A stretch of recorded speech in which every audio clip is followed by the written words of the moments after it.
sou negro, gay, hétero, ou deficiente auditivo, mulher trans, mulher negra. Oferecimento Copasa, Minas Gerais. Governo diferente, Estado eficiente. Olá, tudo bem? Começa agora o Mais Entrevista e o tema é diversidade e inclusão. Como as empresas estão encarando esse desafio? Bom, segundo um levantamento da Mais Diversidade, que é uma consultoria referência na América Latina na implantação de políticas de diversidade e inclusão nas empresas, 2/3 já possuem ou uma área ou um responsável pelo tema. Só que 71% ainda não possuem políticas com diretrizes estabelecidas. Esses dados demonstram um cenário nacional, mas em Minas Gerais não é tão diferente. Nós da editoria Mais Conteúdo fomos em busca de entender o assunto entre as empresas que atuam em Minas Gerais. Nós consultamos 56 companhias. 51% delas disseram que sim, possuem programas de diversidade. No entanto, quando questionadas se possuem alguma gerência dedicada especificamente ao tema, somente 17,6% responderam que sim. É fato que as empresas começaram sim essa caminhada, mas o caminho até a diversidade é muito longo e, enquanto as empresas ainda tentam incluir mulheres, negros, trans, lésbicas, gays, pessoas com deficiência e pessoas com mais de 50 anos no mercado, o fato é que muitas dessas pessoas ainda estão fora dele. Para entender a distância entre o discurso e a prática, o Mais Entrevista convida Ricardo Salles, sócio da Mais Diversidade, que realizou essa pesquisa nacional. Fundada em 2016, a consultoria trabalha para tornar as empresas lugares mais plurais. Ricardo é pesquisador e professor convidado na Fundação Dom Cabral. Ele também participa do Grupo de Estudos em Diversidade na USP, onde atualmente cursa seu doutorado. Oi, Ricardo, tudo bem? Olá, pessoal. Obrigado pelo convite. Um prazer estar aqui com vocês. Para a gente começar, eu vou pedir que você explique para a gente a diferença entre ações e uma política de diversidade e inclusão, porque durante a nossa apuração, a gente percebeu que ainda existe muita confusão. Tem gente achando que a ação pontual é um programa de diversidade e inclusão. Perfeito. Esse é um ponto super interessante para a gente começar mesmo. Um erro comum de grande parcela das organizações é tratar a questão da diversidade e da inclusão apenas com iniciativas dispersas, ou seja, a realização de alguns eventos ao longo do ano, alguns treinamentos pontuais, intervenções da liderança, entre outras práticas. Tudo isso tem o seu valor, tudo isso é importante, mas é fundamental que essas ações estejam costuradas num planejamento que considere os cenários de médio e longo prazo da organização. Planejamento que considere também metas para essa temática, além das variáveis relacionadas à cultura da empresa e também ao ambiente de negócios, o momento pelo qual passa a organização, entre outros aspectos. Ações pontuais, reitero, têm o seu valor, são importantes, podem ser um começo, mas é absolutamente fundamental que elas se transformem num planejamento mais estratégico.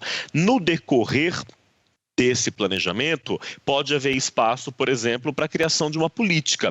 A política é um documento, ela é uma formalização. Na política, a empresa vai deixar claro quais são as suas prioridades em relação a essa agenda, o olhar que ela tem em relação a esse tema, qual é o sistema de governança, ou seja, a quem compete cada atividade no tema de diversidade e inclusão, e o que fazer, por exemplo, nas situações em que seja necessário a intervenção de áreas como recursos humanos, jurídico, comunicação, ética e compliance, entre outras.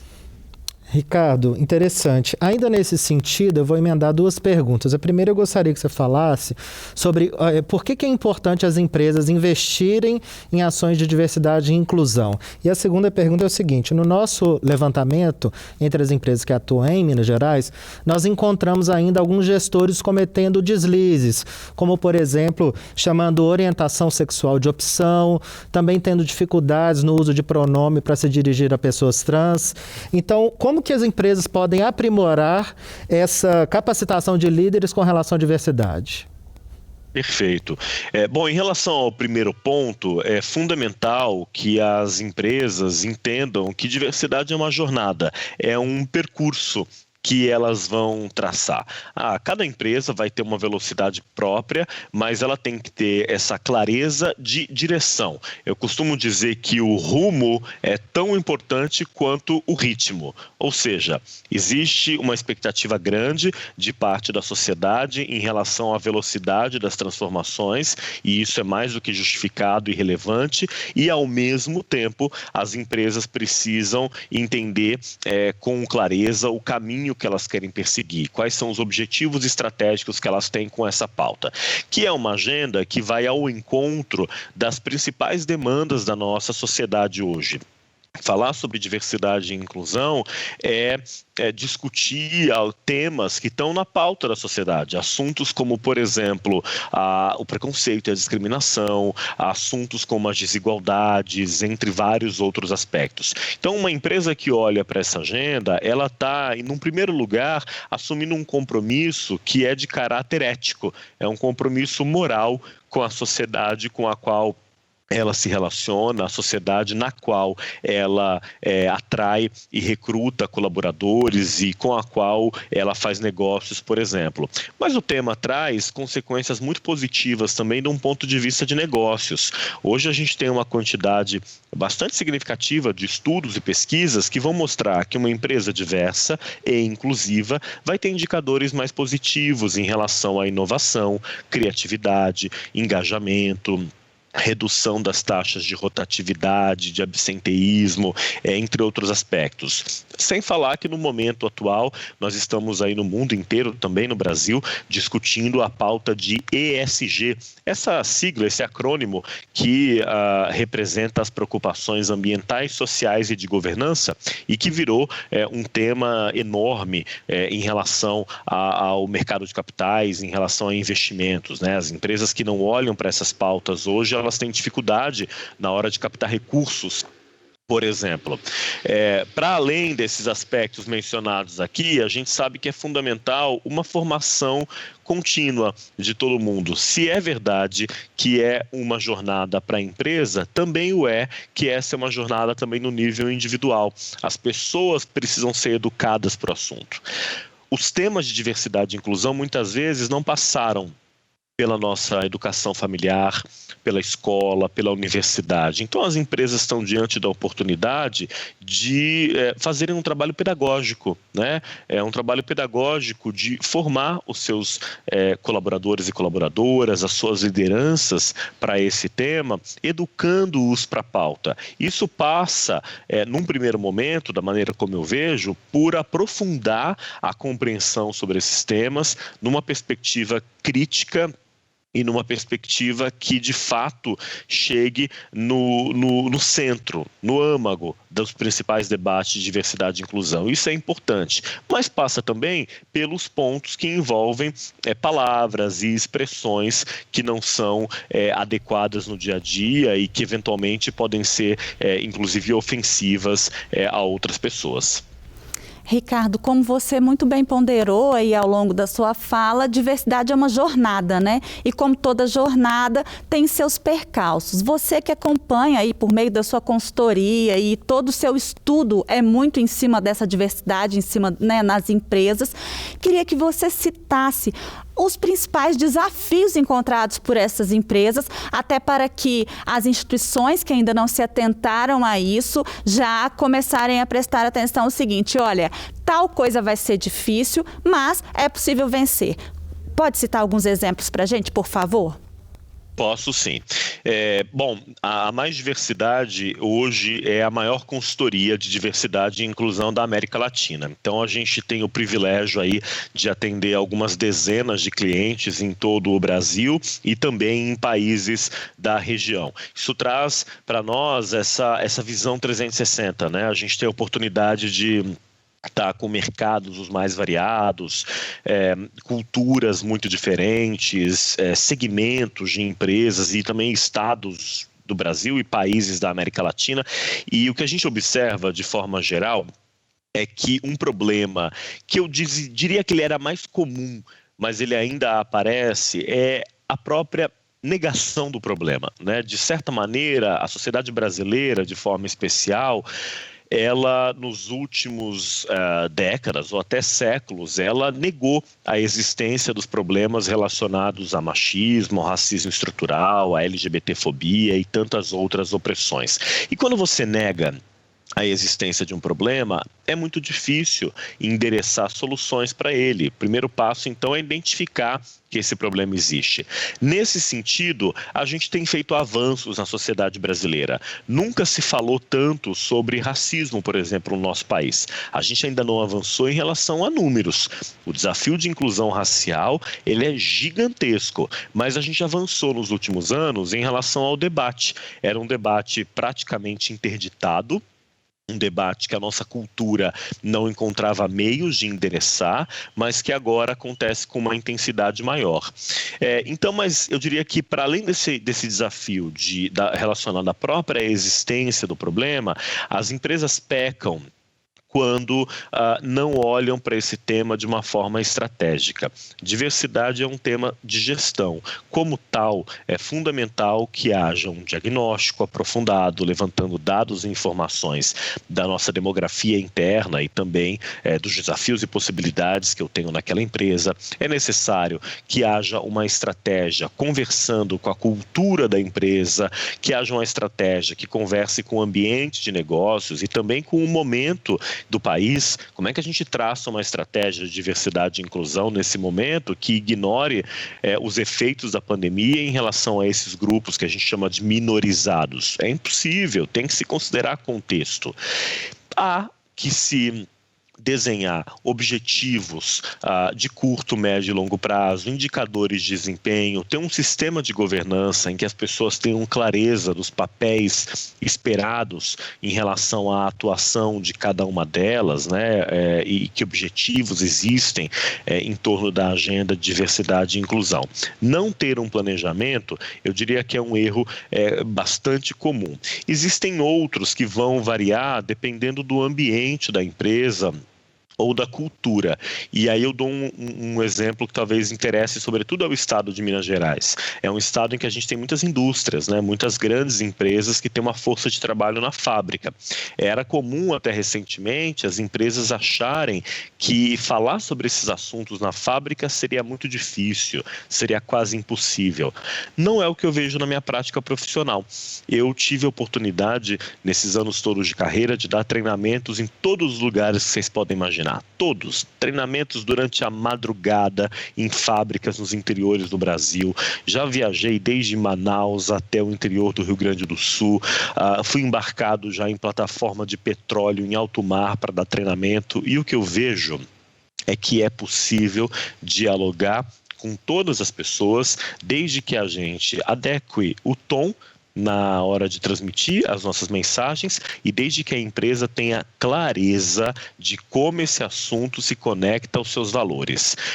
Ficar apenas no plano do discurso e não transmitir isso na forma de iniciativas práticas e na maneira como os relacionamentos se constroem no dia a dia da organização não é um bom caminho.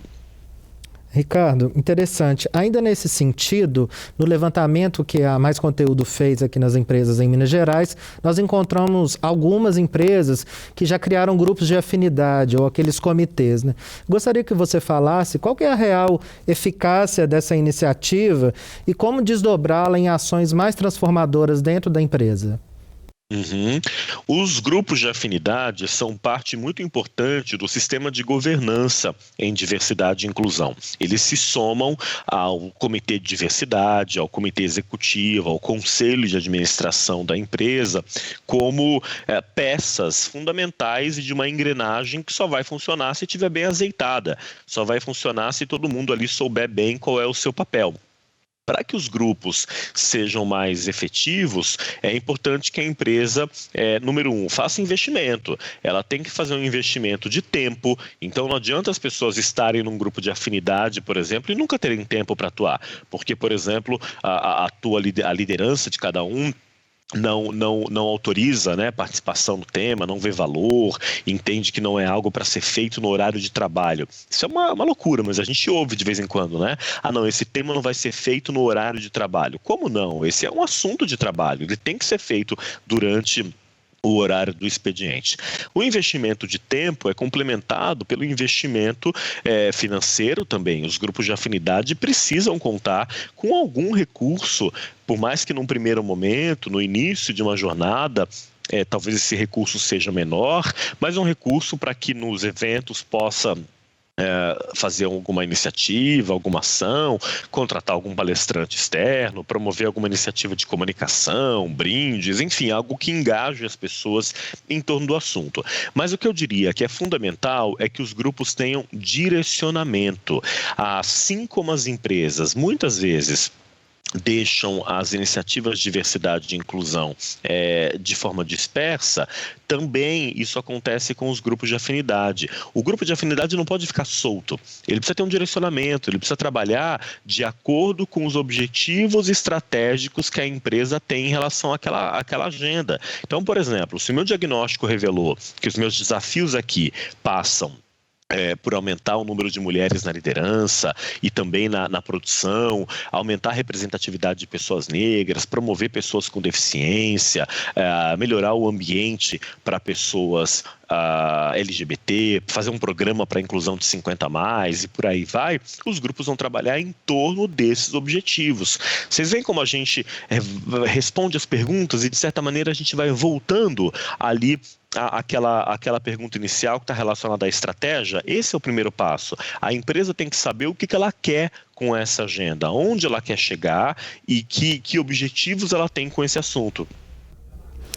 Ricardo, a dificuldade de inclusão já é uma realidade posta nas empresas, né? Isso a gente já está vendo ao longo da sua fala e quando a gente vai, né, nas empresas e percebe isso. Mas eu queria que você falasse um pouco o seguinte, nós temos vários grupos minorizados, né? Nós temos aí mulheres, negras, LGBT, QIA+, pessoas com mais de 50 anos. Hoje, a inclusão de qual desses grupos é mais imediata? Tem como separar isso? Um dono de uma empresa, um gestor pode olhar para a sua equipe e dizer, vou começar essa inclusão por tal grupo. Qual seria mais urgente? Tem como analisar isso? No meio empresarial brasileiro, as organizações fizeram a escolha nos últimos anos de priorizar 4 grupos, que são os grupos relacionados à pauta de equidade de gênero, raça, pessoas com deficiência e LGBT. Nos anos mais recentes, a gente percebe também um espaço maior para a pauta geracional. O fundamental é que as empresas entendam que esses assuntos têm que ser trabalhados de uma forma articulada. É aquilo que a gente chama de interseccionalidade. É um palavrão, né? Mas a ideia que essa expressão resume, ela é razoavelmente simples. A diversidade tem que conversar, porque ela tem vários pontos de conexão. Eu não posso falar de gênero, por exemplo, sem falar de raça. Porque senão eu corro o risco de ter uma discussão elitista, uma discussão que tem o seu valor, mas que é elitista apenas de mulheres brancas, por exemplo, discutindo vagas de diretoria. De novo, discussão importante, mas ao mesmo tempo incompleta. Eu preciso trazer outras vivências ali. Como é que é a vivência da mulher negra, da mulher com deficiência, a mulher trans, a mulher lésbica? Então eu acho que olhar esses assuntos de forma ampla é um caminho. Eu sempre encorajo as empresas a começarem por esses 4 ou 5 temas. Às vezes, em ambientes mais conservadores, já me deparei com isso algumas vezes, as empresas dizem, tal assunto eu acho que vai ser polêmico aqui dentro, eu não vou tratar agora. E a gente nunca recomenda essa opção. Porque se você entende que aí na sua empresa aquela pauta ela vai gerar polêmica e você opta por não falar, você também está passando uma mensagem aí. E a mensagem que você vai passar na sua empresa é que você vê aquele tema como um tema menor, o que não é nem um pouco saudável quando a gente fala de diversidade e inclusão. Chegando na tua pergunta mais propriamente, Não existe tema diversidade e inclusão que seja mais importante que o outro. No entanto, a gente sabe que no nosso país existe uma discussão que ela estrutura todas as demais. E eu me refiro aqui, sem sombra de dúvida, ao debate racial. A gente está falando de 56% da nossa população para quem foi negado historicamente todo tipo de direitos, de oportunidades. Então, eu acho que as empresas têm que olhar para essa pauta com uma atenção especial, porque ela é uma pauta que, além de estruturante, é interseccional por natureza. Quando eu olho para a pauta racial, eu tenho a oportunidade de falar das mulheres negras, pessoas LGBTs negras e por aí vai. Então, eu diria que é uma recomendação importante e que vale sobretudo aqui para o Estado, né? A gente está falando sobretudo com a audiência de Minas Gerais, e a gente sabe que Minas está entre os estados do país com a população negra significativa. Então isso deveria ser tratado como prioridade na agenda das organizações. Ricardo, eu vou voltar um pouquinho numa fala sua, quando você estava citando do engajamento, né, do retorno que acontece nas empresas quando elas apostam na diversidade. Existe um estudo que aponta que os ganhos de eficiência podem chegar a 25% quando o ambiente é mais diverso. Só que a gente sabe que não necessariamente esse retorno financeiro é o principal, que a pluralidade dos olhares, né, que é até o tema da nossa reportagem especial, Olhares Diversos, ela tem uma potência aí forte, né, para somar. E eu queria que você falasse um pouco desse retorno e compartilhasse aqui conosco no encerramento do programa ações que você tenha visto ao longo da sua jornada aí, que de fato surtiram efeitos. Eu queria que você desse alguns exemplos, uns bons exemplos para que outras empresas possam seguir. Essa pluralidade do olhar que você mencionou, ela também está relacionada com o resultado da empresa. Porque, veja, quando eu tenho uma empresa que é representativa da sociedade em que eu estou inserido, eu tenho uma capacidade mais ampla de identificar demandas, de me antecipar a desafios, de me comunicar bem, de lidar com contextos de crise, porque eu tenho essa sociedade ali representada. Então, isso é bastante intuitivo, né? Assim como a gente falar que esse ambiente diverso vai ser um ambiente mais criativo, porque, claro, cada uma de nós traz um ponto de vista muito próprio, particular, cada uma de nós tem uma vivência, uma experiência, uma formação, e isso vai ser riqueza para os processos de tomada de decisão. Senão a gente fica enviesado, a gente fica olhando o mundo a partir dos mesmos pontos de vista sempre, o que até pode ser confortável, né? Porque você está cercado de pessoas que concordem com você, pode ser até confortável, mas certamente não vai ser desafiador em termos de aprendizado e em termos de resultado para as empresas. O que eu identifico como uma excelente prática e que eu acho que vale a pena as empresas terem no radar é aquilo que a gente incentiva aqui na Mais Diversidade. Uma palavrinha: intencionalidade. As empresas precisam ser intencionais nessa agenda. Não adianta achar que vai se resolver naturalmente, porque não vai. Naturalmente, por exemplo, se a gente só deixar o tempo agir, vai demorar 257 anos, segundo dados do Banco Mundial, para a gente ter equidade de gênero. Quer dizer, nós não vamos estar aqui, nossos filhos, netos e bisnetos provavelmente também não estarão por aqui. Não dá para achar que naturalmente as coisas vão se resolver. A gente tem que apertar o passo. Apertar o passo significa ser intencional. Intencionalidade é buscar os talentos de acordo com os perfis que eu procuro, que eu valorizo e que eu quero trazer para a minha organização. Ser intencional significa, por exemplo, ter objetivos definidos em relação a essa pauta. No meio empresarial, há uma certa aversão à palavra cota. É muito preconceito, na verdade. O sistema de cotas nas universidades brasileiras, ele é vitorioso. Hoje a gente tem maioria de jovens negros nas universidades brasileiras e uma farta literatura que aponta que esses jovens não só acompanham sim o curso, como em muitos casos têm notas superiores ao dos não cotistas. Isso porque quem tem uma oportunidade na vida e sabe que ela pode ser a única, a garra, com uma vontade, com uma disposição, que eu tenho certeza que o empresário, a empresária, executivos e executivas que estão nos acompanhando aqui gostariam de ver dentro da organização.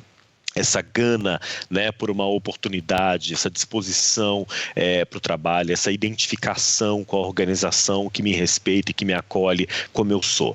Mas, se não quer falar de cota, fala de meta. Usa essa palavra que é tão adequada ao meio empresarial. Dentro de uma organização, a gente tem meta para absolutamente tudo e o momento é agora. Acionistas, investidores, a sociedade está cada vez mais cobrando que as organizações sejam vocais em relação a esse tema e que elas assumam compromissos públicos com essa agenda.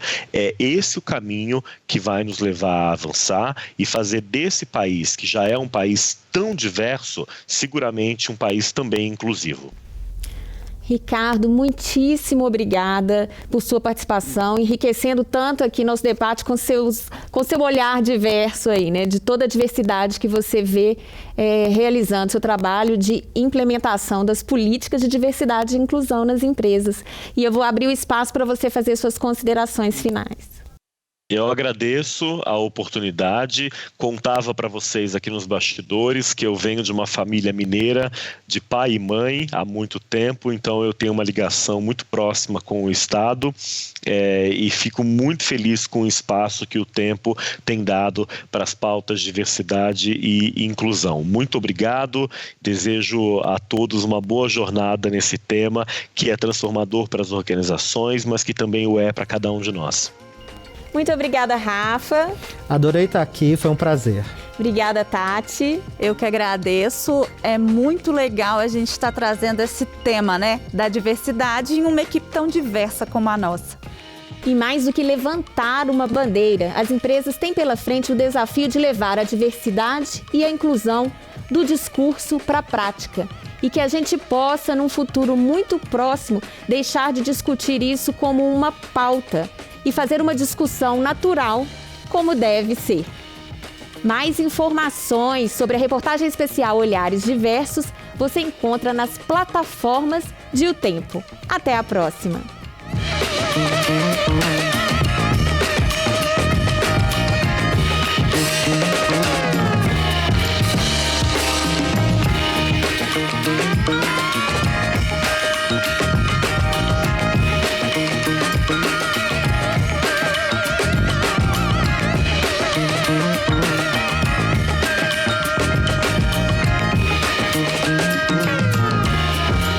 Oferecimento Copasa, Minas Gerais. Governo diferente, Estado eficiente.